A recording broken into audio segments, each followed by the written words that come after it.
बिस्मिल्लाहिर्रहमानिर्रहीम। अस्सलाम वालेकुम, welcome to my channel Haseena beauty tips. I am doctor Manoor और मेरे चैनल पर आपको बहुत कुछ मिलेगा, like beauty tips, health tips और बहुत सारे वज़ाइफ। मेरे चैनल को सब्सक्राइब करने का तरीका ये है कि आपको यूट्यूब पर आना होगा, यूट्यूब पर सर्च करना होगा हसीना ब्यूटी टिप्स।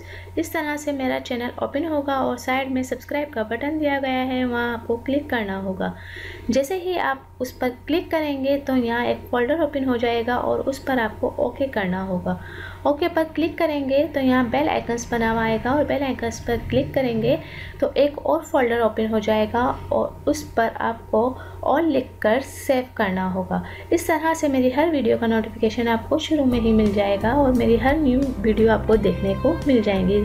तो नाज़रीन, चलते हैं आज के टॉपिक की तरफ। आज का जो मेरा टॉपिक है वो